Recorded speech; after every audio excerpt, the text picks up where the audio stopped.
Good afternoon, everyone. My name is Richard Sandifer, and I'd like to welcome you to our program this afternoon on behalf of ARCE Georgia and the Carlos Museum.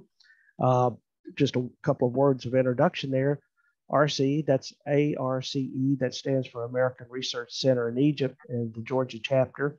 So if you want to find out more about ARCE, you can just go out to Google and put in the acronym ARCE.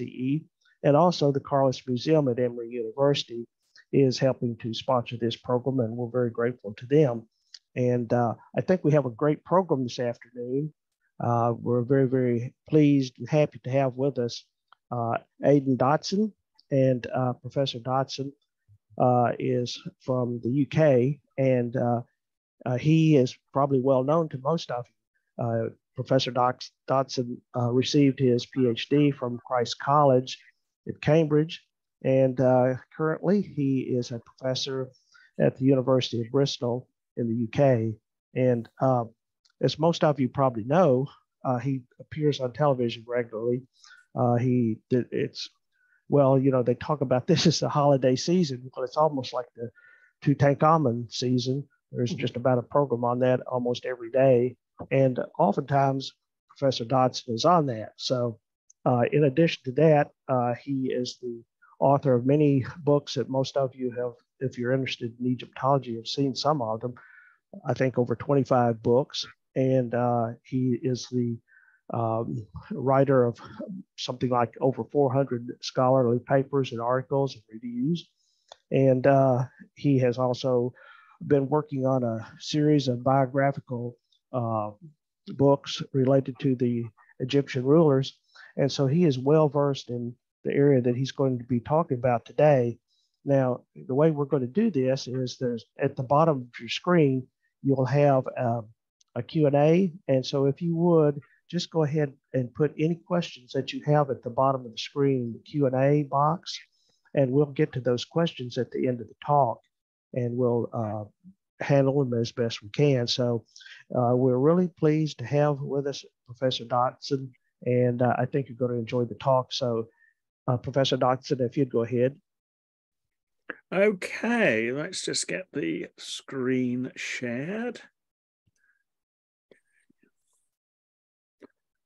Okay, right. Let me just adjust a couple of things so I know what I'm doing. Okay, right. Very good evening, or in my case, it's good evening, good afternoon to you. It's the problem with doing these kind of international Zoom things. We could be almost anywhere at any time. Anyway, so for me, it's evening. For you, it's afternoon, and rather sort of appropriately, given the sort of sunset comes between afternoon and evening, I'm going to be talking about Amarna Sunset, which is to look at the tricky bit during the last years of Akhenaten and explore the question of his co-ruler or co-rulers, which has really been a bugbear of Amarna studies for a long time. And the title is taken from one of my books on that particular period. So, right. Now, I'm sure that pretty well everybody who is watching this lecture is well aware of the basics that the king Amenhotep IV, after 4 or 5 years of his reign, changed his name to Akhenaten, throws Egyptian religion up into the air, and it comes back down again as a sun cult of the Aten. And as part of that, he establishes a new capital city at Tel El Amarna, roughly halfway between the ancient capitals of Memphis and Thebes. Part of the revolution is also an artistic one. Here we've got a classic representation of the king and his wife, Nefertiti, with their daughters. The artistic style of this is heavily distorted as compared with the normal Egyptian approach to things, with swelling hips, a heavy paunch, and also a very sort of naturalistic kind of position. You know, this kind of representation of the royal family would be unheard of before or after at Akhenaten's time, with the representation of his god, the Aten, as an abstract solar globe with arms coming down and holding the signs of life to the nostrils of the king and queen. Now, almost the glory years, if you like, of Akhenaten's reign come during the first 12 years. This is when the religious revolution happens. It's when Amarna is founded. And then at year 12, we get what seems to be very much the watershed of the reign, and probably in the whole Atenist experiment, I suppose. And the place we find out about this watershed, which comes in the 12th regnal year of Akhenaten, is two tombs of nobles in the cliffs to the east of the city. Now, the majority of these tombs are in two large groups, but there's also two isolated ones, the northernmost pair of tomb chapels belonging to officials, and these are Tel Amarna tombs 1 and 2, and here they are up on this hillside, separated from the earlier ones by the wadi on the right there. And here we zoom in, and here we are, these two little chapels, very typical of the tombs belonging to the nobility of the period. Above ground chapels cut into the rock, and then below them would have been the descent to the burial chambers. So here the two of them are, 1 and 2. And the two of them are clearly cut at the same time. And most remarkably, their decorations include each include a sea, which represents part of the other. I'm aware of any other pair of tombs where you effectively look at one scene in one tomb and then go next door to see part 2 of the same representation. This is it in the first. This is one of those. The first of these representations in Tomb 1. It's the state of the wall is very difficult to photograph, as you can see here, and therefore it's rather better to actually understand it from a line drawing. And we've got here is on the left, the king and queen are being carried out of the royal palace on a carrying chair adorned with figures of lions, and then they're moving out to be escorted from the palace, which is the North Riverside Palace, which is something we will have briefly look at a bit later on in this lecture. They're being carried out from there on southwards to the central part of the city. And these kinds of representations, which are pretty well unique to the tombs of Akhenaten's reign, include interesting factors. In the top left-hand corner, you have got a plan of the king's residence. On the right there, you can see a little shrine, a wayside shrine of some description. Also, you have a whole range of individuals who are there escorting or bowing in the king's honour as he goes by. And then part 2, which is in the next door tomb of Mary Ray II, we've got the representation of the king and the queen in a kiosk with their 6 daughters behind them, and all around them are people from pretty well the whole of the known world bringing tribute to them. The nature of this tribute had been a matter of debate ever since these tombs were first recognised in the 19th century, because this kind of bringing of tribute is normally associated with some kind of military activity, but there's no evidence that is the case here. And also the sheer range of different nationalities who are being represented makes it pretty clear this can't be just the outcome of a single successful war. Various scholars have made proposals, pretty well which pretty well nobody has generally agreed with, and this is one of the factors of this period of Egyptian history particularly, is how quarrelsome Egyptologists are over it. And I'm not sure there's any two Egyptologists who would actually agree the full scenario for the whole of Akhenaten's period and the follow on. So I have to emphasize that what I'm presenting tonight, this afternoon, is very much my take on these things, although of course I will be exploring where there are alternative views to be had. Anyway, so what do I think about this? Well, I wonder whether this actually is in some way the opening party, if you like, of the city of Amarna, Akhenaten, as it was called by the ancient Egyptians, because the city had been under construction for about 6-7 years at the time when this is all taking place. And one would strongly suspect that having built a new capital city from scratch, the king might well want to show it off to the world, the wider world. So I'm wondering whether that's actually what is represented here, which is, say, a great party to open the city of Amarna. But what's interesting is if this is in one sense the high point of Akhenaten's reign, the point where all his dreams of his city, of his religion have all come true, where this great gathering also sowed the seeds of destruction.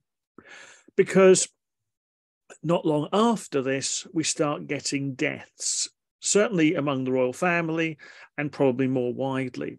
And it has been suggested, can't prove it, but it's been suggested that not only were gifts being brought into the country by these various delegates, but also the seeds of disease. Having just lived through a pandemic, we know how a relatively small number of people travelling around can actually spread a disease widely.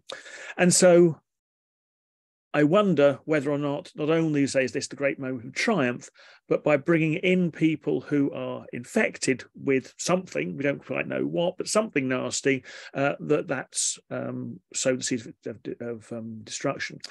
And it's worthwhile noting that about 15 years after this event, we know that Egyptian prisoners of war taken prisoner by the Hittites in North Syria brought plague into the land of the Hittites, modern Turkey kind of area. And that was so virulent that large chunks of the royal family and many others were also carried off by it. So one wonders whether this is actually the ground zero of that whole event, that whole episode, which will carry on for decades afterwards and outside Egypt as well. Now, the evidence for royal family rapidly dying is to be found in the royal tomb at Amarna, Amarna tomb number 26, which is very interesting because unlike earlier royal tombs, which were very much designed around just the burial of the king, this also has apartments for the burial of members of the royal family. In particular, this little suite there, and possibly the earliest, or certainly the best documented of the deaths, is to be found here. And this is the death of Princess Smenkhkare. We know this happens after year 12 because Smenkhkare is shown along with her 5 sisters on the in the scene which we've just seen in the tomb of Mary Ray II. But not long afterwards, she is no longer there. And here, and also in this adjacent room, we also have evidence of the death of 2 other princesses, so that half of the king's female children appear to be dead within a very short time of that year 12 celebration. The scenes are all spread between those two rooms. That of Akhenaten, we know it's definitely her because we have mourning scene here of the princess on the top left there on her deathbed, with on the right the remains of figures of her parents mourning her. And also in an adjacent wall of the same tomb, of the same burial chamber, we have the scene at the bottom there, which shows a figure of the princess standing figure of her being mourned by her parents, and also, rather significantly, 3 of her sisters. Now, we also have on the wall the wall of the adjacent chamber, 2 more almost identical deathbed scenes. Unfortunately, the label texts on these are destroyed, so we don't know who they are. However, if one then looks at them in conjunction with the scenes of Akhenaten, we see that there are 2 daughters missing, who are the youngest 2 daughters, Neferneferuaten and Tepenre. And on the basis of that, I think it's probably the only obvious solution to this is that both of the youngest pair of daughters have died first, and then followed by their older sister, Akhenaten, leaving, say, just the 3 other girls, Meritaten, Enkhesinpaaten, and Neferneferuaten Tasheret, alive. The cause of death of these girls has been a matter of debate, of course. There is on the middle top scene up here, there is outside the death chamber, there is a figure of a baby being carried by a nurse, and this has been used to argue death in childbirth. However, there's some major problems with this. First of all, the Egyptians never refer to the mode of death of an individual in their tomb. Secondly, all the girls in question have been too young to bear a child to die in the birth of. Akhenaten is the eldest of these, and she's only 10. Okay, it's possible to conceive a child at the age of 10, but rather unlikely. Yet the other 2 are probably only 2 or 3 years old, so that's quite impossible. So why is there a baby being shown outside the death chamber in all 3 of these cases? Well, it has been suggested by a Dutch colleague, Jaap van Dijk, that this may actually be a very concrete Amarna expression of the idea of rebirth, which forms an important part of Egyptian funerary belief, and that possibly in this particular case, in Amarna funerary belief, which we only know a tiny amount about because it's only the evidence is so minimal, there may have been a conception of that when somebody died, they were reborn literally as a babe in arms. But unfortunately, there is all we have are these reliefs. In fact, these reliefs have been damaged since these drawings were done. So therefore, we can't really go much further with this. And also not long afterwards, or possibly at the same time, because all we can really say is this stuff is happening between year 12 and the end of Akhenaten's reign 4 years later on, is that Queen T, the mother of Akhenaten, also dies, and her burial does not take place in one of these side rooms like the princesses did, but she's actually buried in the same room which was intended to hold her son's burial. So her burial presumably took place somewhere in the burial chamber of the royal tomb here. That it took place here is suggested by one of the reliefs on the wall of this room, horribly damaged, but the very careful tracing work by the late Professor Geoffrey Martin revealed on the left there is a standing figure, and the figure is, because of the way it's represented, appears to be that of a female, and therefore Queen T is the most likely candidate, because a large number of fragments of her sarcophagus were found in the tomb as well. So putting 2 and 2 together, we've got this female figure in the burial chamber. We also have sarcophagus fragments belonging to Queen T. So therefore, it looks like she is also a victim of this this spate of royal deaths. And given that the royalty are the best fed and all those sort of things, and you're getting this massive mortality rate in the royal family, one suspects that that is going to be paralleled lower down society as well. And just here are reconstructions by Martin Raven of the two ends of Queen T's sarcophagus. Like most of the other hard stone material in the royal tomb, it was reduced to fragments once the prescription of Akhenaten's memory gets going, probably at the end of the reign of Tutankhamun. And there is this massive three-dimensional jigsaw puzzle to be carried out regarding them. As we'll see, the sarcophagus of Akhenaten himself has actually been restored, but the one of T thus far has only ever been restored on paper. Now, with the death, amidst all this, I think is where we should place the remarkable elevation of a man called Smenkhkare to kingship. Now, Smenkhkare has been a matter for debate, like most everything else to do with this, with the period, ever since he was first identified in the 19th century. And there have been various proposals as to where he should be placed, whether he should be placed purely as a co-ruler with Akhenaten, whether he should be placed as an independent ruler afterwards.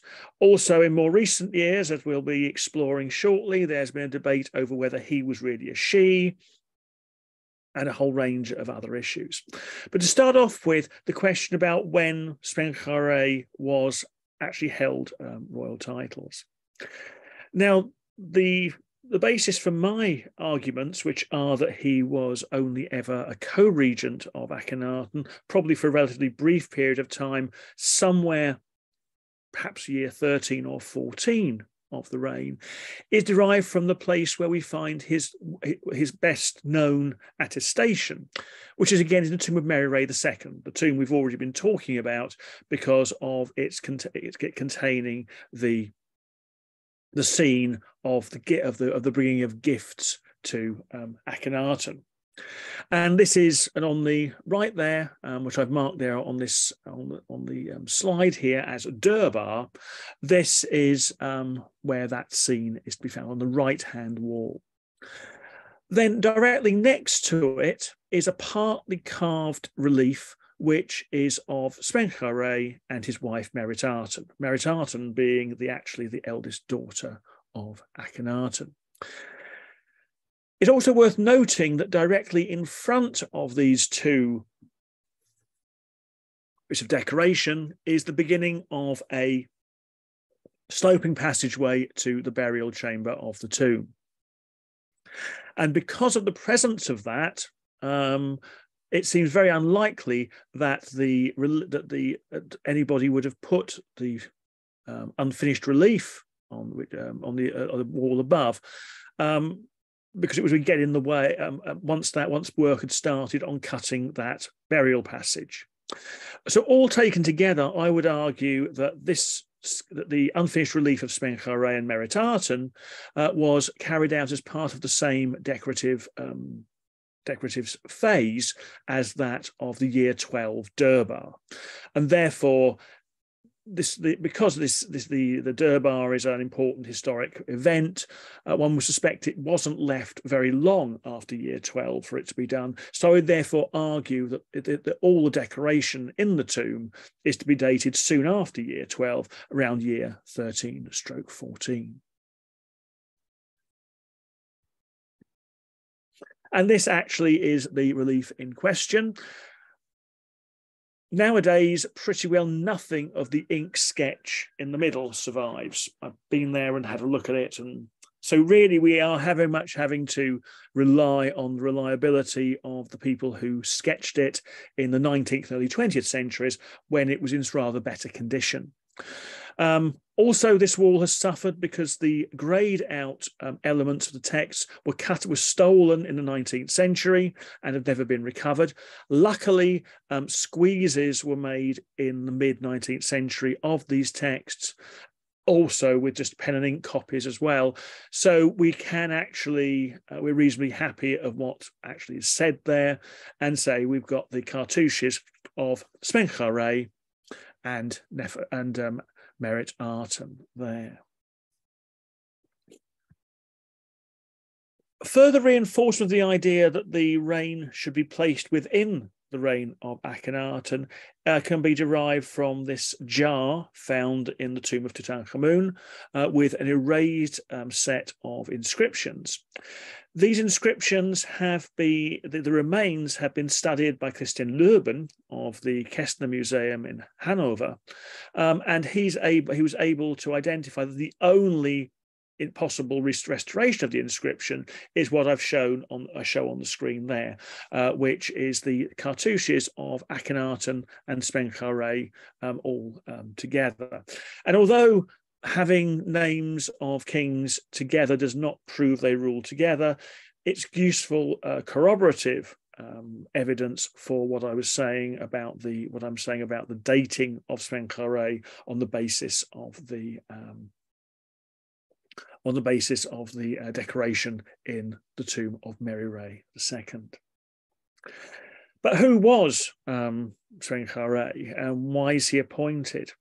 Because it seems very unlikely that he was a son of Akhenaten, and therefore this would be following the usual Middle Kingdom pattern of appointing the heir to the throne to joint rule in advance of actually taking over as sole king. My thought is that this is all to do with concerns at Akhenaten's own mortality. It seems very likely that the addition to his daughters, Akhenaten had a son, the future Tutankhamun, who we know from the basis of his Tutankhamun's age at death would have been only a small child at the time of this sort of post-year 12 problem of disease and so on. And it may have been that Akhenaten was very concerned that he would die and that his young son would be left to the mercy of some regent who may not wish to carry on with religious and artistic revolution. And therefore, I think that he appoints Smenkhkare, who my guess is he's probably a brother of Akhenaten, to a co-regency, not with any intent that Smenkhkare would ever become the sole king of Egypt, but rather that he would be Akhenaten's right-hand man and co-regent. But when Akhenaten died, he, particularly if he died before Tutankhamun, or Tutankhaten as he was at that point, had come of age, then that Smenkhkare would carry on to be his co-ruler and make sure that the revolution was continued.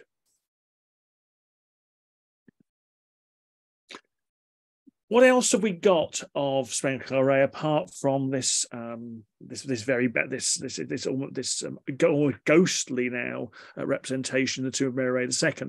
Well, here at Memphis, this is a very old 1960s photograph of the ruins. Doesn't look, it's rather more overbuilt now than that. From the ruins of Memphis in the 19th century came this relief block, which can only be restored as giving the names of Smenkhkare and Meritaten. Unfortunately, this block is now lost.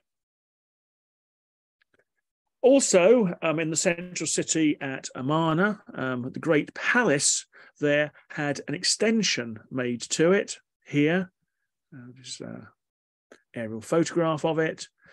This, and here is the architectural plan of it. This great multi-columned structure was added on the right there. And this structure was built, or at least partly built, with blocks which have the name of Smenkhkare, his prenomen, Ankheprure, marked on it. It's been called the Coronation Hall. It probably isn't that. During the 1920s and 30s, when this was excavated, the excavators were always keen on giving sort of sexy names to buildings, particularly useful when you're talking to the general public about these things to try and raise funds for excavations. So, and this was the name which was given to this particular large structure, but no real evidence for what it is. A few years ago, a Belgian colleague suggested it might be some kind of grape arbor, which seems to be it seems far too large in a wrong location or something like that. So we don't quite know what it is, but it represents a major piece of addition to the royal palace during the time that Smenkhkare was a pharaoh.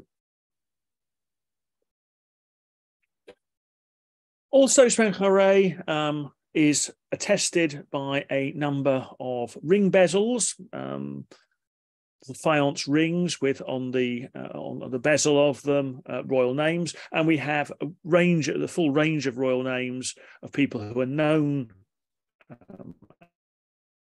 Amarna on these things, and also seal impressions as well.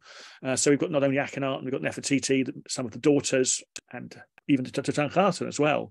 But here we've got the ones of Smenkhkare, which were found. These are ones initially found by Flinders Petrie when he excavated at Amarna in the early 1890s. And what we've got here are, first of all, his prenomen, which is Ankh-Keperu-Re, and also a series of other ones which give his nomen, which is Smenkhkare Jessa-Keperu. So these were early pieces of evidence for his existence and the presence at Amarna. Now, a further sort of facet of the whole question about the identity of Smenkhkare comes from a tomb found in the Valley of the Kings in 1907. This is notorious Tomb 55, which has been the subject of a huge amount of debate over the years. What was found was clearly an incomplete burial. What we have on the left are the remains of a wooden shrine of Queen T. In the middle ground, we've got a broken coffin lying on the ground. In the niche beyond you can just see some canopic jars. And also other material was found in the tomb as well. And so there's a number of different interpretations of it. The key one has all been about the question of the identity of the coffin and the body which was contained in it, which has been examined on more than one occasion. And the consensus has generally been that it was somebody who died in their mid to late 20s.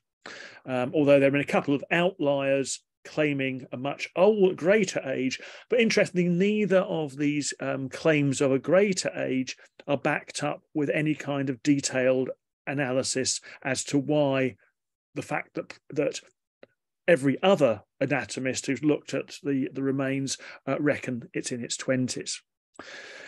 The only two possible candidates for the owner of this coffin, and we don't know for certain simply because the cartouches have been cut out from the coffin wherever they appear, are Akhenaten and Smenkhkare. They're the only two male pharaohs who are floating around at this particular time.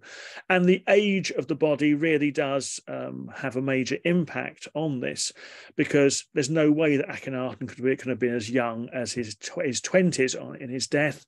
So therefore, the only other solution is that the body is that of Smenkhkare.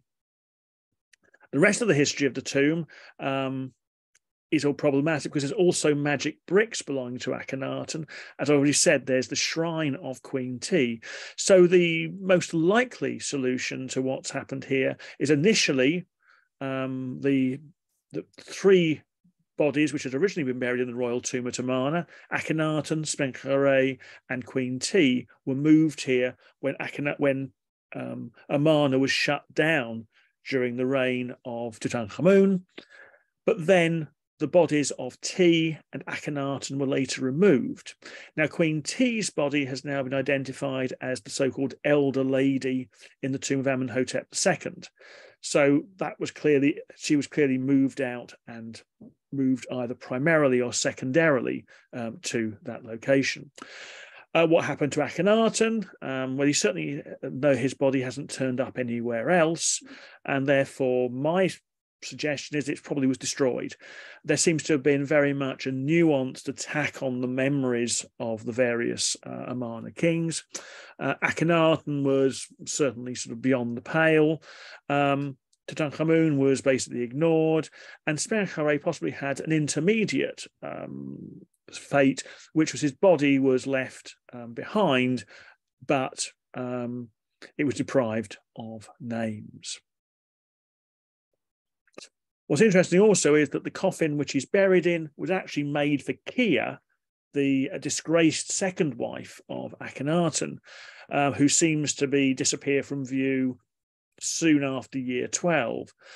So this would tie in with the idea that Smenkkare's lifespan was quite short, and that when he died, there was a need to provide a coffin for him, and that the coffin of the recently disgraced Kia was brought into use to provide for his interment. And this is the skull from the coffin, which, on the basis of, say, seems most likely, that is that of Smenkhkare.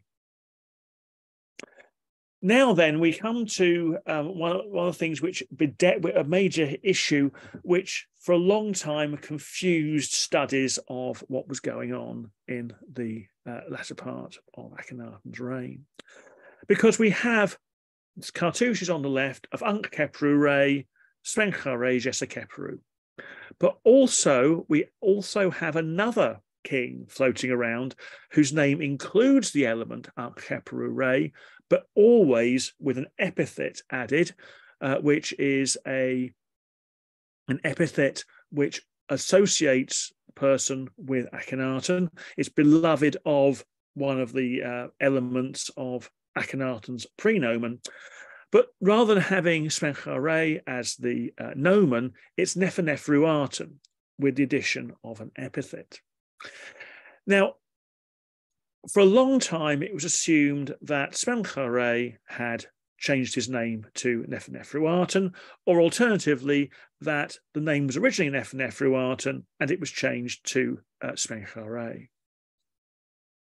And also, against the background of this, it was assumed that the person was, if they were the same person, and the fact that Smenkhkare is shown in the tomb of Merenre II with a wife, that was a male, and therefore we had a male throughout, throughout this throughout all this.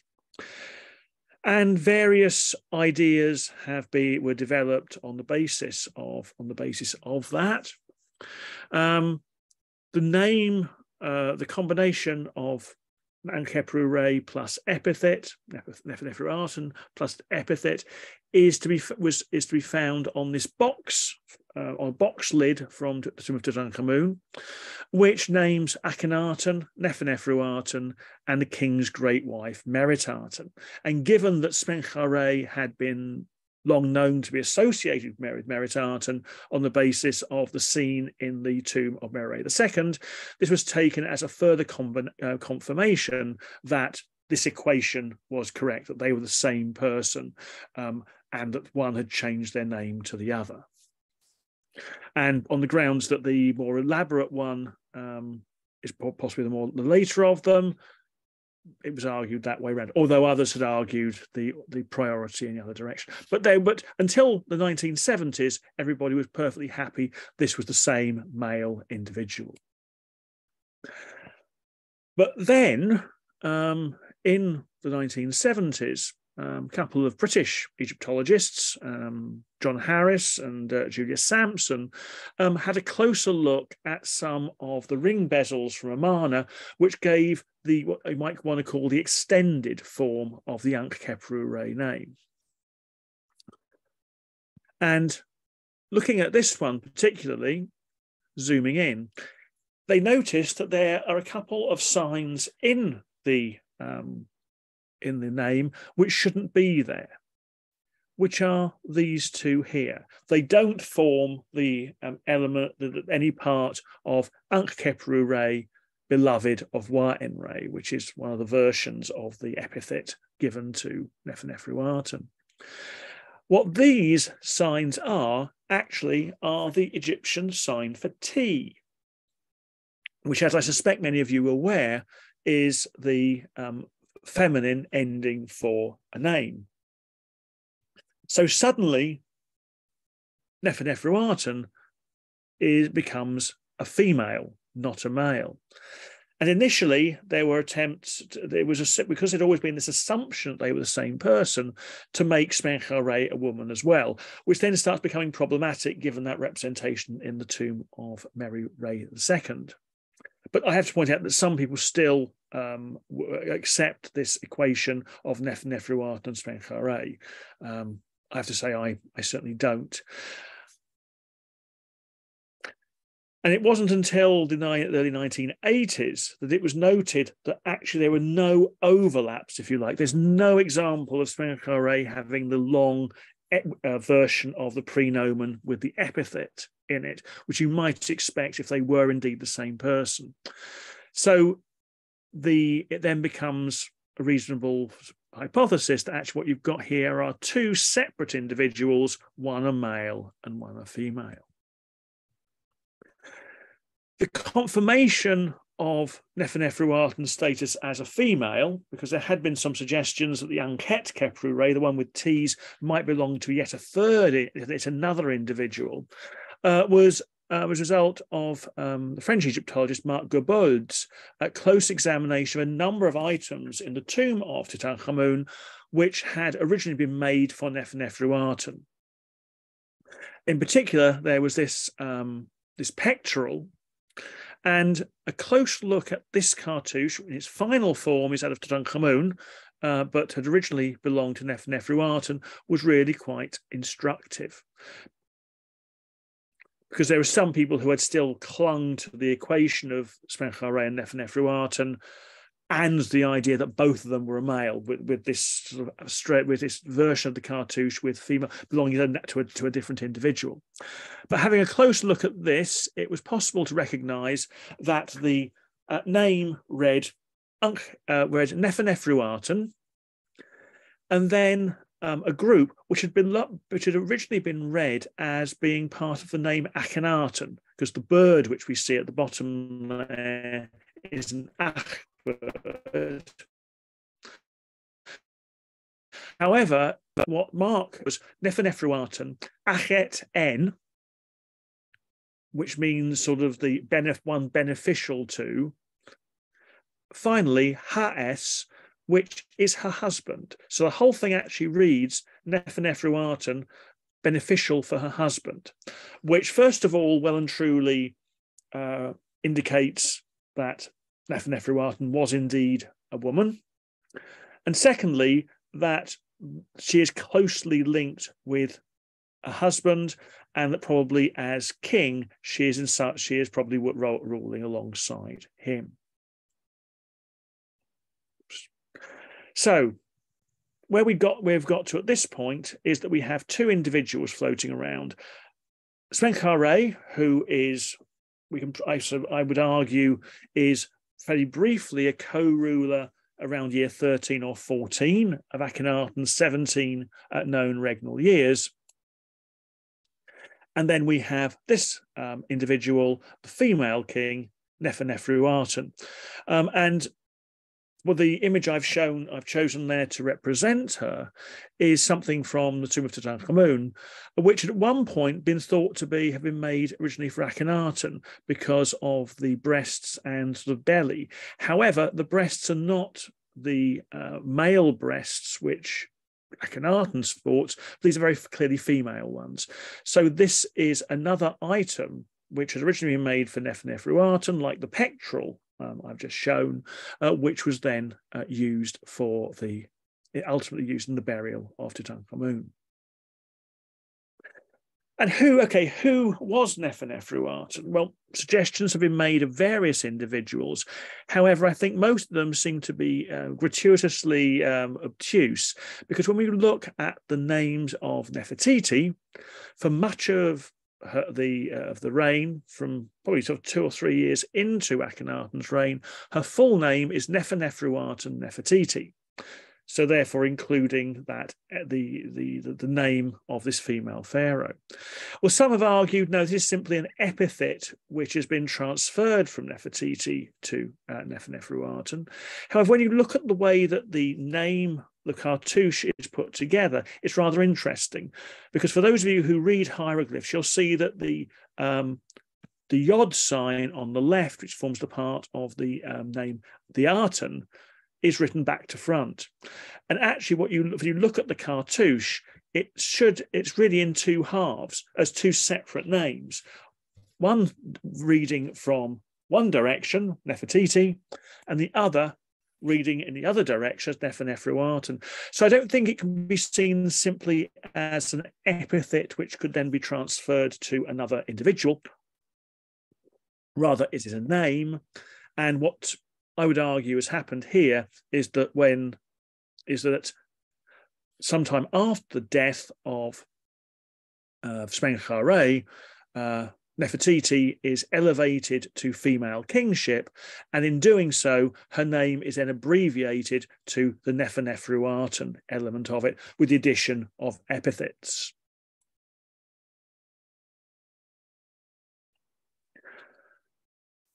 Okay, so we've identified this female pharaoh who appears to be Nefertiti, who has been promoted. So what have we got which survives relating to her? Well, this is the North Riverside Palace, the area where the royal family seem to have had their principal residence. It's not the ruins in the middle ground. These are the ruins of the 1930s. The 1930s dig house for the Egypt Exploration Society. The palace and its surrounding things are these various lumps and bumps and pieces of mud brick walls which survive. And amongst the various fragments of painted plaster, because the palaces of Amarna and some of the ordinary houses were exquisitely decorated with painted plaster, we have a number which can be reconstructed as giving the name of Neferneferuaten, and another example of the epithet beneficial for her husband is visible there. So she's certainly present here at what you might call the family home of the kings of the Amarna of Amarna. Now, however, she doesn't seem to have been elevated to a full-scale female king immediately on the basis of this stela. Now, this stela has been the basis for various other speculations, which still appear frequently in the literature. Let's just look at it from the first initially, however, from the way which it is now interpreted.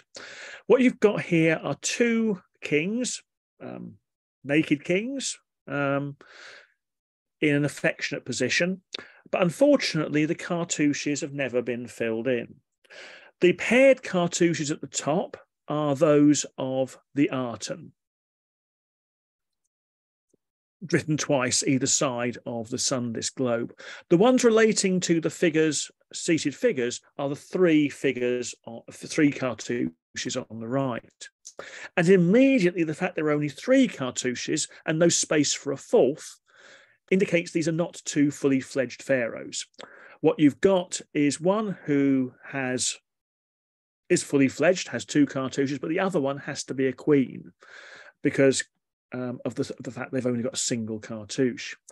As to who these are, well, again, if you take a close look at the left-hand figure, the way that the chest has been carved is clearly female breasts, contrasting with the much more blunted, what in Britain we call man boobs. I'm not sure whether that's a term which you have in the States, on the right.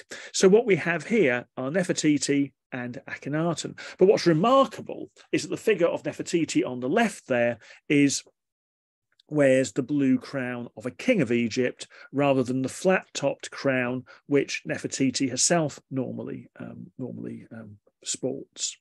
So what we seem to have here is there is a period where Nefertiti is what you might call a crowned queen.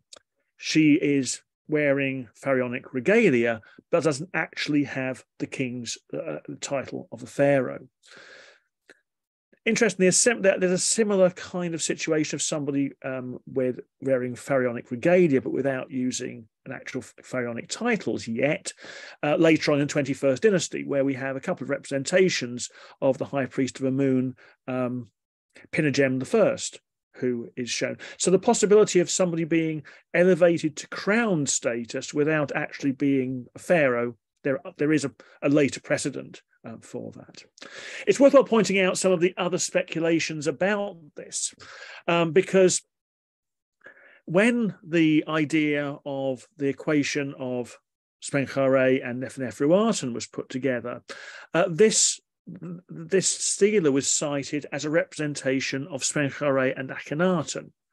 And then further, and because of the affectionate pose therein, then used as an argument for a homosexual relationship between the two kings.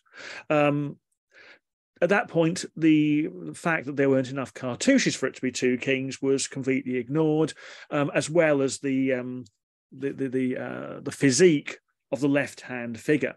And so therefore the idea of a homosexual relationship between Akhenaten and Smenkhkare passed to become a fact and is now well embedded in quite a lot of the secondary and tertiary literature. However, now knowing what we do, that Neferneferuaten was a woman, and almost certainly Nefertiti, these two gay lovers are actually a heterosexual husband and wife.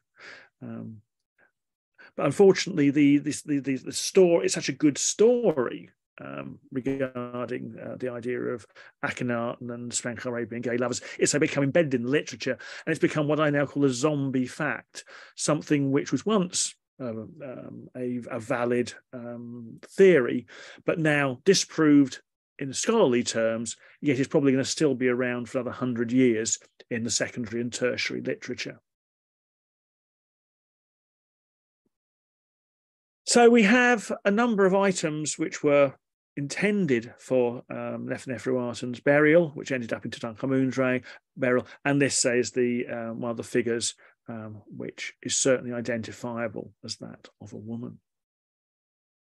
Also identifiable as intended for Neferneferuaten are the canopic coffinettes, and in fact, when you tot it all up, both items which are definitely ex-Neferneferuaten, because there's actually traces of her names still visible, and others where one is heavily suspicious. Possibly 25% of the sort of major items in the tomb of Tutankhamun might well derive from her. But the fact they were actually used for the burial of Tutankhamun and not for Neferneferuaten's burial, there's no indication that her burial was secondarily stripped to provide material, is an interesting thing, and I'll be returning to that issue a little bit later on.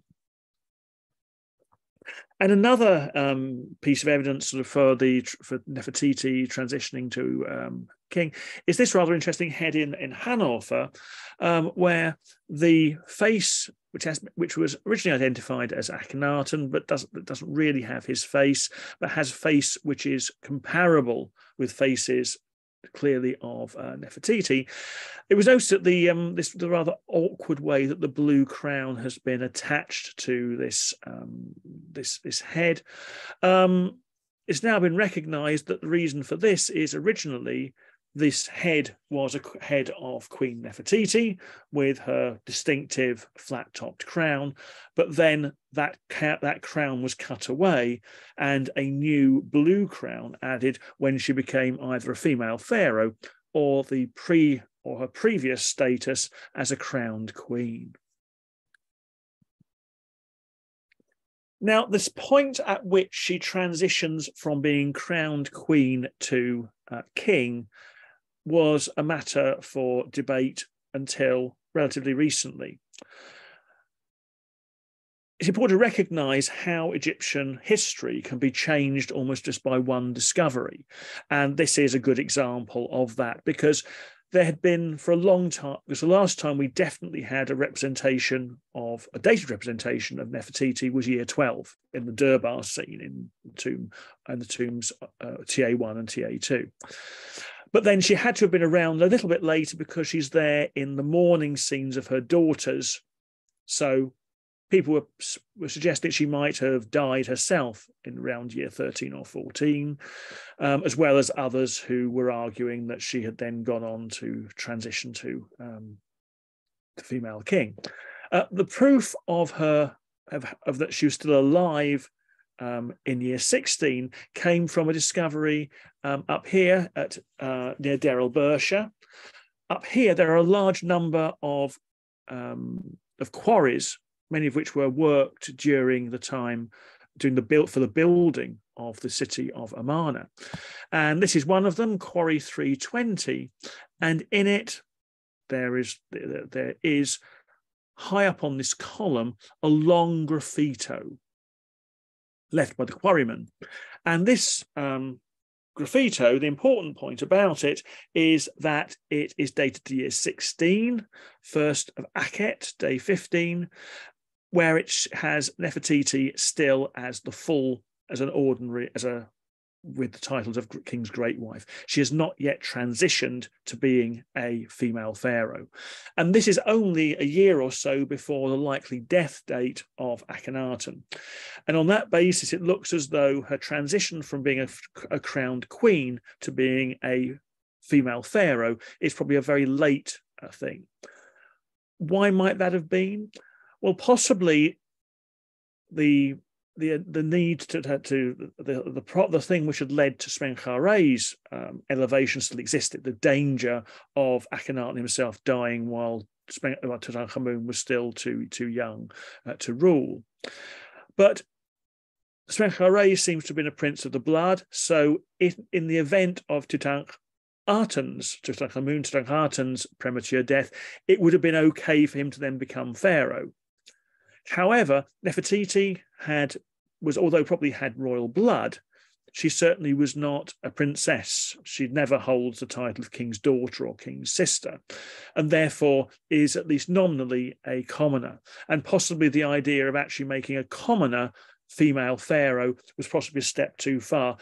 But then the fact it actually happens before the end of Akhenaten's reign, as we've seen from that strip from the box, which names the two of them together, and also a relief I'll be showing you shortly.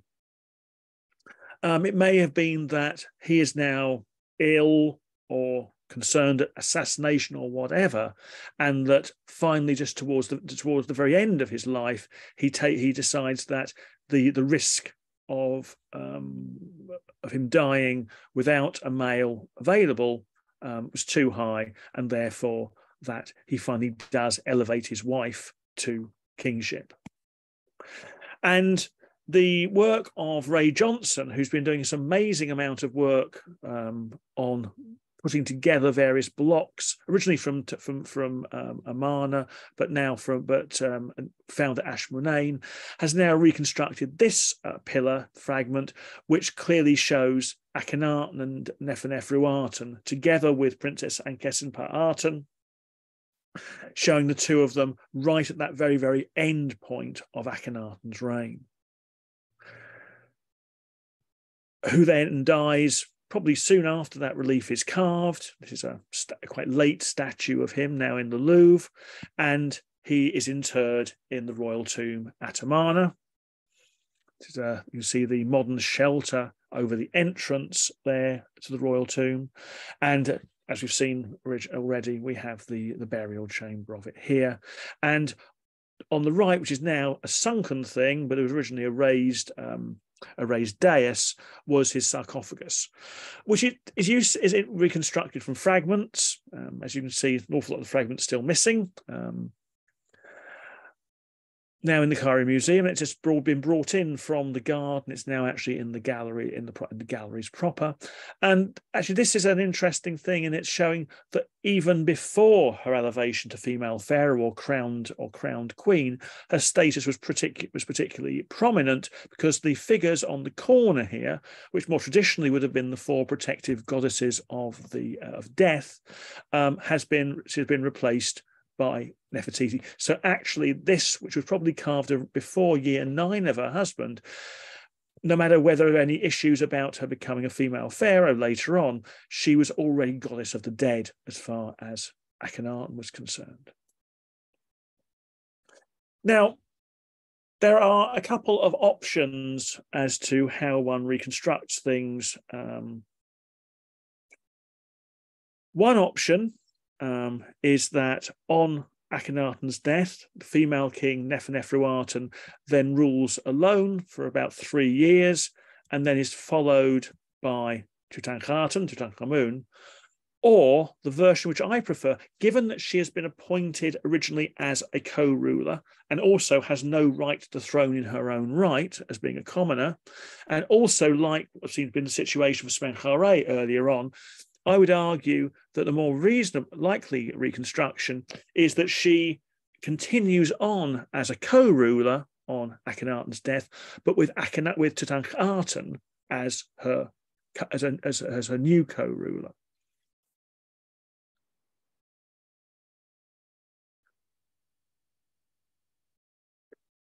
So I think what we see on Akhenaten's death is a triumvirate, if you like, of Neferneferuaten, the former Nefertiti, along with Tutankhaten and Ankhesenpa-Aten as king and queen, with her actually pulling the strings.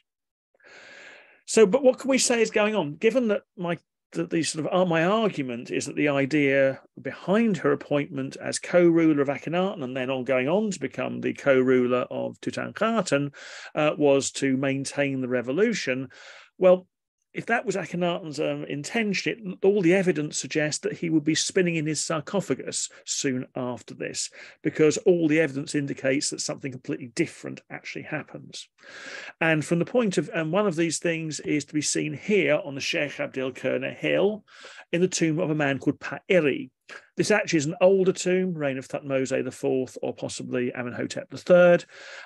But during the time of Neferneferuaten, some people wrote graffiti in there.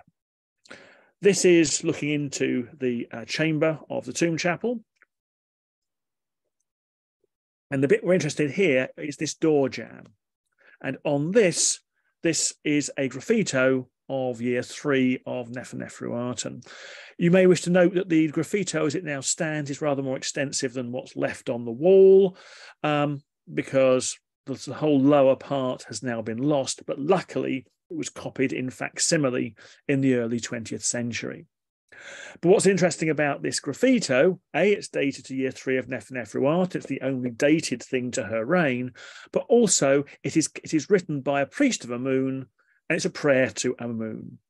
So within 3 years of the death of Akhenaten, this female ruler, who seemed to have been his wife, Nefertiti, who had been linked closely with him in the religious revolution, is now turning things on its head by allowing Amun to once again be worshipped and to have a priesthood. But also note that she still has Aten in her name, but actually the epithets on the graffito are such that one of them might even be beloved of Amun. So what I think is happening soon after Akhenaten's death is that the new regime start to try and triangulate between the old and the new. Neferneferuaten, probably brighter than her husband, recognizing that the revolution was not sustainable, that if there was going to be any future for her, for Tutankhaten, and also for the Aten, some kind of compromise is needed. So possibly this is what's going on here. And also we find on this stela in Berlin, this remarkable scene. This is Tutankhamun on the right. Although the cartouches are damaged, they are the original ones, his original ones. He is worshipping Amun and Mut.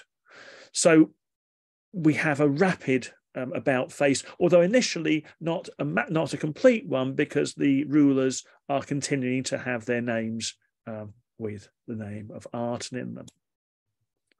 And initially, they continue to be ruling from Amarna, because we have these ring bezels not only of Neferneferuaten, but also Tutankhamun as well.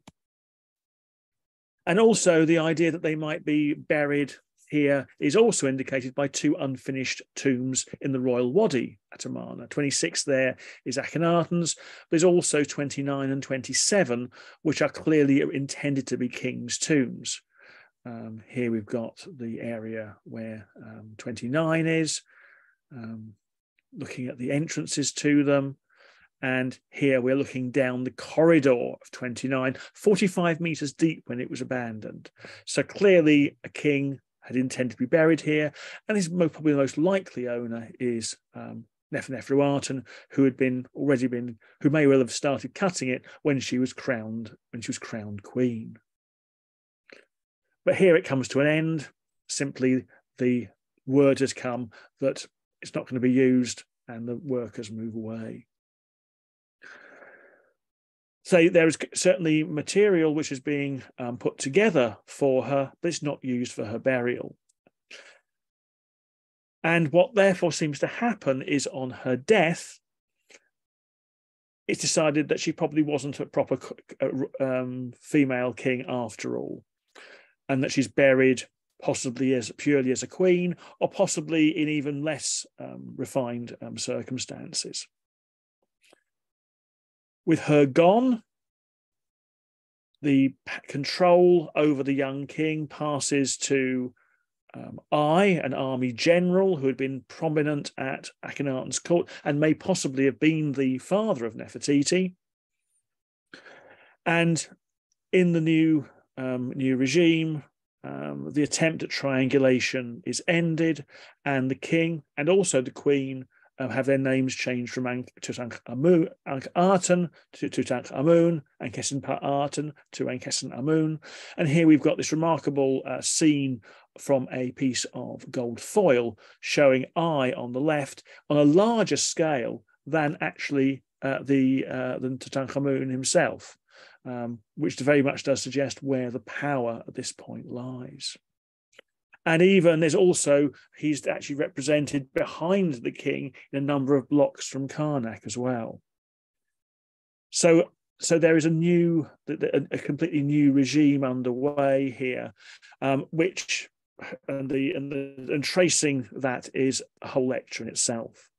But continues on with Tutankhamun returning to Thebes, carrying out building work at Karnak, and also a decorative work at Luxor Temple, where we have this possibly the last surviving representation of him carved before his premature death.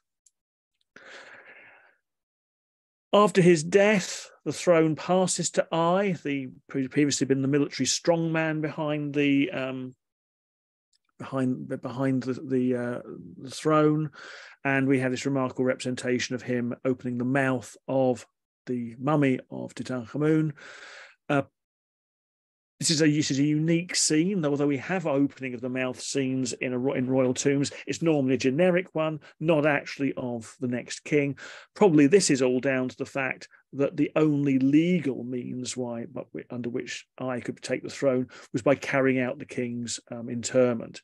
It does seem that there was default position in Egyptian inheritance, whether it be royal or otherwise, is that the person who acts like the eldest son by burying his father is, legally speaking, it. But his reign only lasts for 4 years. He is replaced by Horemheb, who had previously been part of the regency alongside him in the restoration, in the post Neferneferuaten period of restoration under Tutankhamun, and eventually he then goes ahead and becomes pharaoh on Ai's death, with his wife Mutnezhmet, who possibly is the same woman as is shown in a number of Amarna tombs as the sister of Nefertiti, and here are those representations. We can't be certain; nowhere is that clear, but it does suggest that the fact there is a sister of Nefertiti, the name Neferneferuaten, called Mutnezhmet, and that Horemheb later marries a lady of that name is rather suspicious, though we can't prove it one way or the other. And then with Horemheb's death, we have the accession of Ramesses I, the first of the new 19th dynasty, yet another army general. That's 3 army generals in a row taking power. And then we're into the whole history of the 19th dynasty. So anyway, just tonight, I've really focused on particularly the issues surrounding the last years of Akhenaten and who's who floating around there. Hopefully that will have been that has been a useful presentation, and of course I'm happy to take questions from the Q&A box. So thank you very much.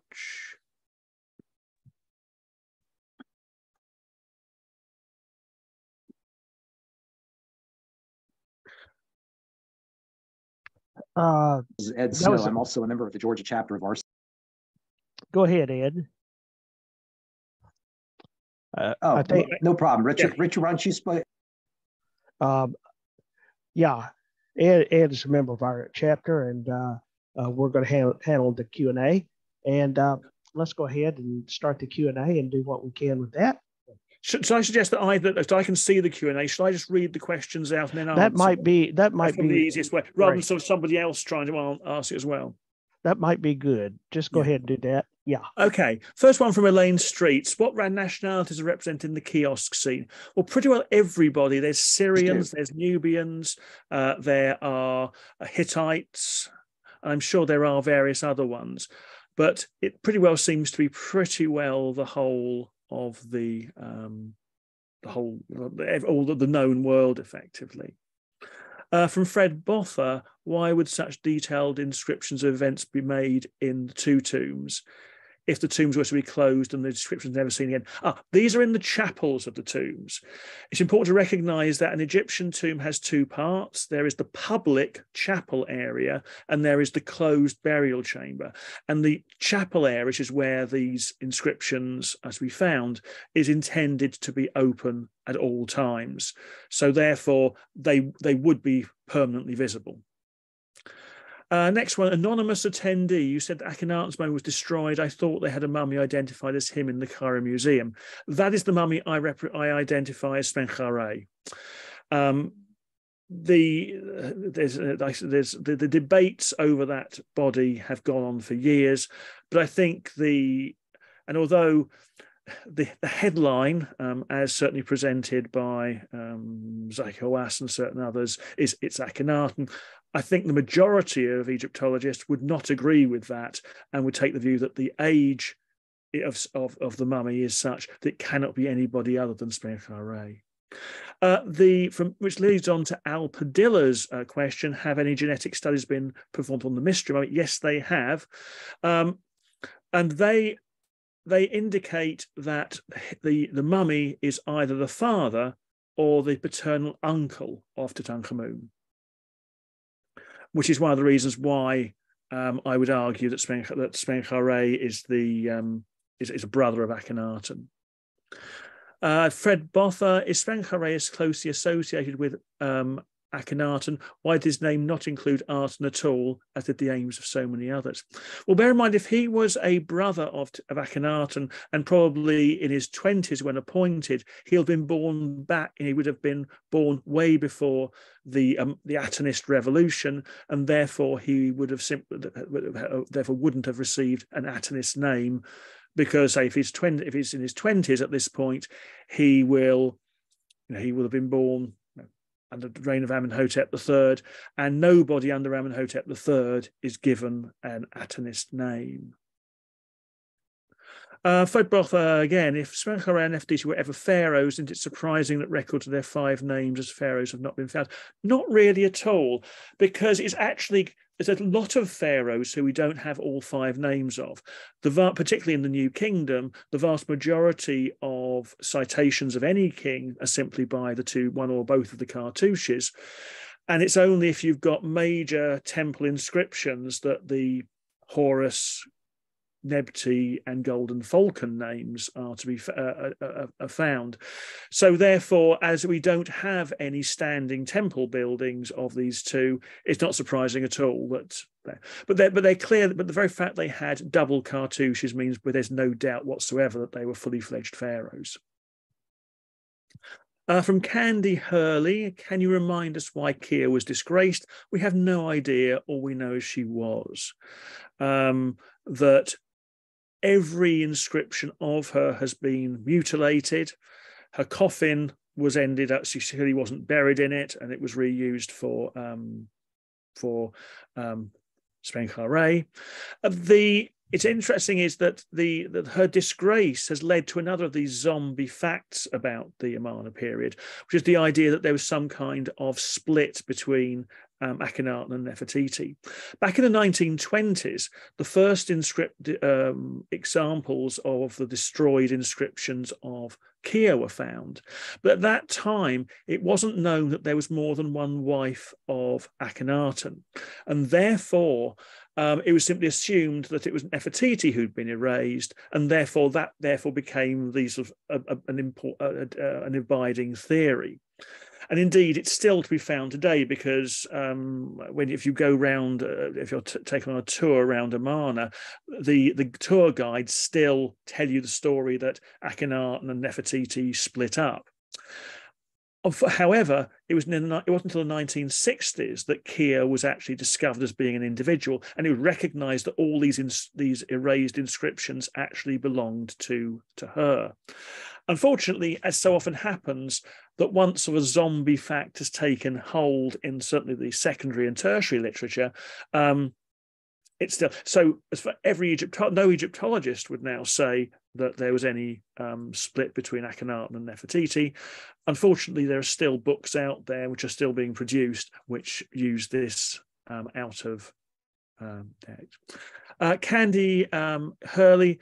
Do we know which, if any, of the 6 daughters were progeny of Nefertiti? All of them were. There's no all the 6 daughters shown with Nefertiti are all given the actually specifically stated to be her daughters.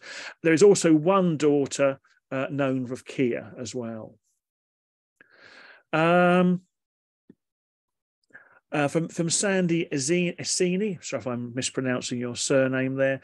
I was wondering what magic bricks are and what was the scandal around Kia. Well, I think I've already said previously we have no idea what the issue was with Kia. What magic bricks are is they are something which are found in pretty well, they were placed in pretty well every Egyptian burial chamber from the Middle Kingdom onwards. And they are bricks with an inscription on them, which effectively are intended to place, in sort of modern terms, a magical force field around the burial chamber. There are 4 of them were found in KV 55, belonging to Akhenaten, which indicates he must have been there originally. But also, if you look around any Egyptian burial chamber, including that of Tutankhamun, there's a little niche. There are 4 little niches in the walls, and that was where you put the magic bricks along with an amulet, and then those niches would then be sealed up and closed off. But when if you go around the tombs of the Valley of the Kings, when you're in the burial chamber, have a look for these little niches. Where are we? Next one is from. Let me have a look. From Cindy Lovelace. Can you advise your views on whether Nefertiti met a violent end? Yeah. Problem was when you're only giving a 1-hour lecture, there's a lot you can't pack in. And there's a big question mark, of course, over whether Nefertiti's mummy has been correctly identified. I am of the opinion it is a mummy called the Younger Lady from KV 35, which is found alongside the mummy of T. And a CAT scan of it indicates that the person died through a massive blow to the face, which actually is now a gaping hole, although probably wouldn't have been when the mummy was actually the body was fresh. And I think this tie, and given the fact that you've got Neferneferuaten, so I would argue the former Nefertiti, she is not actually treated as a king after her death. That may well suggest some kind of violent assassination, after which it's then decided that actually she was never a real king, and then she is buried as a non-king, whether as a queen or whether even more further demoted, we can't tell. Where are we? Then we'll carry on down. Arthur Farrow saying the degree of fusion of the I can never pronounce it. The state of the bones of the FK55 would indicate an age of death in early 20s, perhaps 2 or 3 years older than Tutankhamun. Yeah, it's certainly in the 20s. I think, having spoken to a number of the anatomists who sort of dealt with it, they wouldn't wish to be definite about early or late 20s. But it can't be anything later than the late 20s. Mrs. Grunwood. Again, I think I've answered the question about why Re and not Aten. He's born back in the reign of Amenhotep III, when nobody has a name associated with Aten. Patricia Butts in TA21 and 22, TA1 and TA2, who identified the king and queen are appearing together in the carrying procession of the kiosk scenes. Can you point out exactly where Nefertiti is located? She's directly behind her husband. If you look at them closely, you can see there are sort of two parallel outlines of the individuals. And the fact she's there is also indicated by the fact that her name is mentioned in the inscriptions.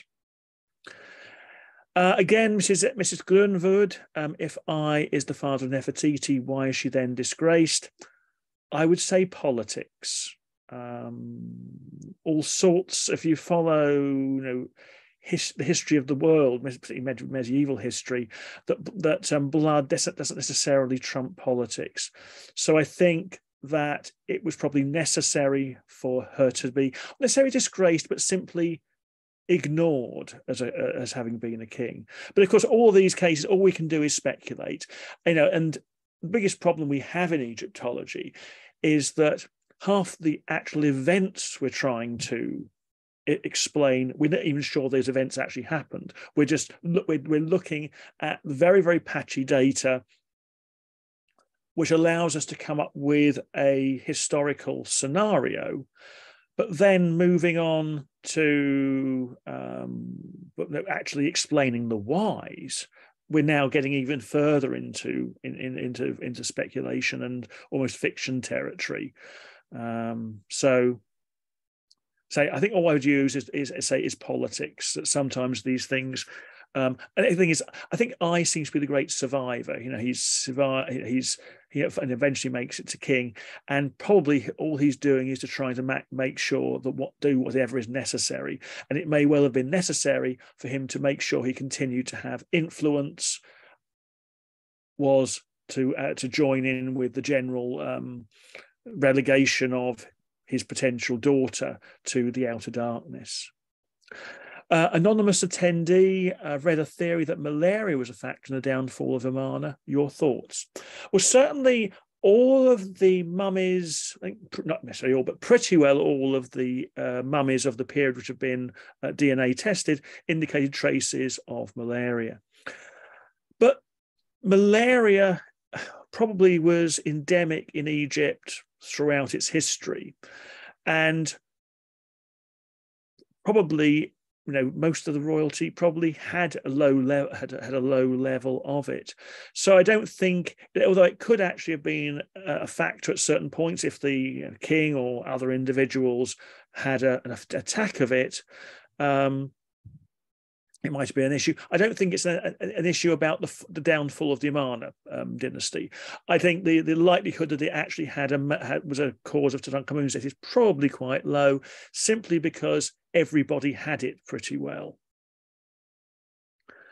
So I think, hang on, yes, and as Ira Rampil has just pointed out, malaria is rarely fatal in adults. I think, as I understand it, fatalities from malaria normally where somebody's got a degraded immune system for other things as well. And as probably a reasonably fit young man, I would have thought that Tutankhamun is probably unlikely to have been sort of majorly affected by it. Okay, I think we're kind of drawing to the end of our time period, so it might be appropriate to go ahead and close here. Professor Dodson, we really appreciate you sharing your thoughts and insights into the Amarna period with us. This was an excellent talk, and I think it was really very informative to everybody. And I'll say this, I think this is being recorded, and we will try to have it posted. We're getting some of our programs posted on the Carlos Museum YouTube site, and we'll make that available. Again, just thank everybody for connecting with us. We'll have more programs in the future. I think we have a program coming up in January, so we'll get information about that out to you. And so thanks for connecting with us, and have a good evening. Thanks. Good night, or good afternoon, or again, wherever you happen to be in the world, whatever's the appropriate salutation. Bye.